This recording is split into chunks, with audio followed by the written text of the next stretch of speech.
بسم اللہ الرحمن الرحیم۔ طارق جمیل صاحب سے سوال ہوا ہے کہ آپ تو کہتے ہیں کہ رسول اللہ صلی اللہ علیہ وسلم کی زندگی اس طرح تھی اور خود جو ہے وہ آپ بڑے بڑے گاڑیوں میں گھومتے ہو، تو اس کا جواب اس نے کیا دیا ہے؟ آپ وہ جواب سنیں پھر اس پر مزید بات کرتے ہیں۔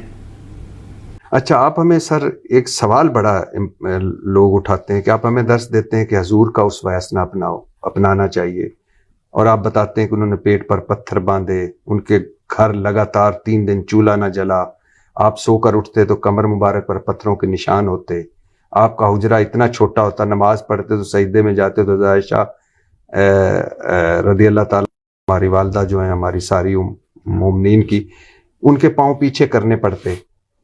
لیکن جب آپ کی لائف دیکھتے ہیں، گاڑیاں، بڑے گھر، لینڈ کروزر، لیموزین، ابھی میں نے آپ کی ایک لندن میں دیکھی، آپ لیموزین سے اتر رہے تھے ماشاءاللہ، وہ تو میرے دوست کی تھی۔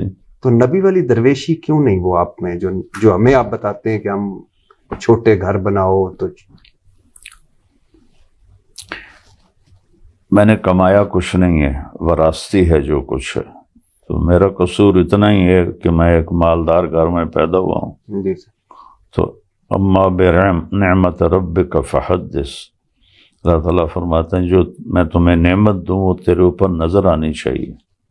ایک صحابی آئے، بڑے مالدار تھے، تو انہوں نے کپڑے ایسے پرانے سے پہنے ہوئے تھے، تو آپ نے فرمایا غریب ہو گئے ہو؟ کہنے لگا جی نہیں۔ کہا تو پھر یہ کپڑے کیسے پہنے ہوئے ہیں؟ اللہ تعالیٰ اپنے بندے پر اپنی نعمت کا اثر دیکھنا چاہتا ہے، اور ہمارے ذہن میں نا صرف دین کا تصور ہے فقیری والا، یہ تو ادھورا دین ہے۔ میرے نبی نے مالداروں کو بھی راستہ دیا ہے، میڈیاکر کو بھی راستہ دیا ہے، غریبوں کو بھی راستہ دیا ہے، بادشاہوں کو بھی راستہ دیا ہے۔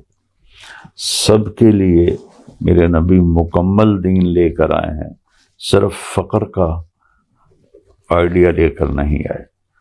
تو جی آپ نے ان کی بات سنی جو طارق جمیل صاحب بیان فرما رہے تھے، تو یہ بات یاد رکھے کہ مالداری اور حلال مال کمانا یہ کوئی جرم نہیں ہے۔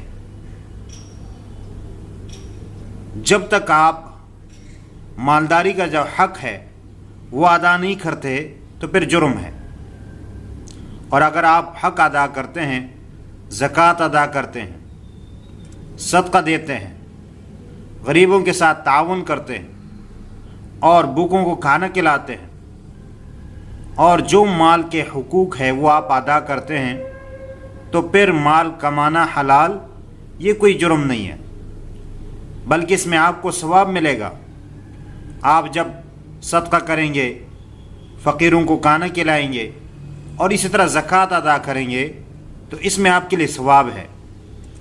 تو یہ کوئی جرم نہیں ہے جو لوگ سمجھتے ہیں کہ اگر کسی کے پاس حلال مال ہے اور پھر وہ اعتراض کرتے ہیں کہ دیکھو خود اس طرح گھومتا ہے اور ہم یہ ترغیب دیتا ہے، تو یہ کوئی جرم نہیں ہے۔ اللہ تعالیٰ سے دعا ہے کہ اللہ تعالیٰ ہمیں صحیح بات سمجھنے اور اس صحیح بات پر عمل کرنے کی توفیق عطا فرمائے۔ آمین ثم آمین یا رب العالمین۔